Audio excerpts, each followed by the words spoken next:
ফ্যাসিবাদী শাসনামলে দুর্নীতি, লুটপাট রাষ্ট্র এবং জনগণকে ঋণগ্রস্ত করে ফেলেছিল। সেই শাসনামল ৩০ লক্ষ কোটি টাকা ঋণের বোঝা নিয়েই বর্তমান সরকার যাত্রা শুরু করেছে। আপনারা কম বেশি ধারণা অবশ্যই আপনাদের আছে যে আমরা দেখেছি বিগত সরকারের সময় দেশকে একটা আমদানি নির্ভর রাষ্ট্রে পরিণত করে ফেলা হয়েছিল। বিভিন্ন স্ট্যাটিস্টিক্স যেটা বলে দেশে দারিদ্র্য বেড়েছে, দেশে বেকারত্ব বেড়েছে, নতুন কর্মসংস্থান হয় নাই বললেই চলে। প্রতিটি সাংবিধানিক এবং বিধিবিদ্ধ প্রতিষ্ঠানকে বলা যায় অকার্যকর করে ফেলা হয়েছিল।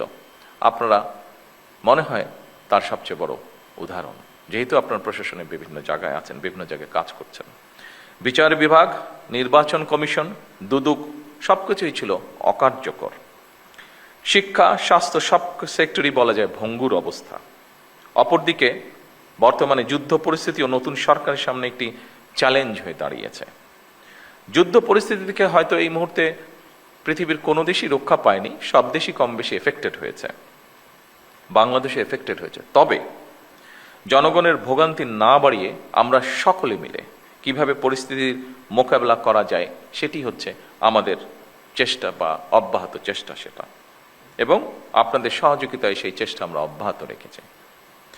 ঠিক এই পরিস্থিতি মোকাবেলা করেই কিন্তু বর্তমান সরকার দেশের আবহমান কালের ধর্মীয় সামাজিক মূল্যবোধের আলোকে একটি ন্যায়ভিত্তিক কল্যাণ রাষ্ট্র প্রতিষ্ঠা করতে চাইছি আমরা, এবং এই লক্ষ্যকে বাস্তবায়নে সরকার দেশের প্রতিটি শ্রেণী পেশার মানুষের জীবন মান উন্নয়নের বিভিন্ন পদক্ষেপের বাস্তবায়ন কাজ শুরু করেছে।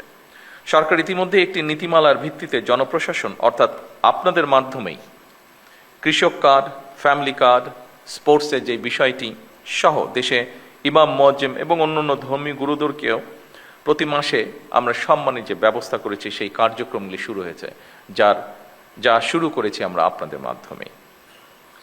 সম্মানিত উপস্থিতিবৃন্দ, দলমত নির্বিশেষে রাষ্ট্র সমাজের প্রত্যেকটা মানুষকে রাষ্ট্রীয় সামাজিক নিরাপত্তা বেষ্টনীর মধ্যে নিয়ে আসাই হচ্ছে আমাদের বর্তমান সরকারের লক্ষ্য।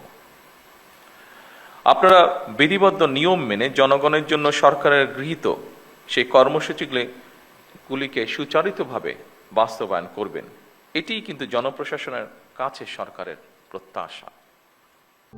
প্রবাসীদের জন্য নির্মাণ হচ্ছে দেশের প্রথম স্মার্ট সিটি, যেখানে থাকছে স্কুল, মসজিদ, হাসপাতাল, সুইমিং পুল, হেলিপ্যাড, পাঠাগার, জিম, সুপারমার্কেট, শিশু পার্ক সহ সকল নাগরিক সুবিধা।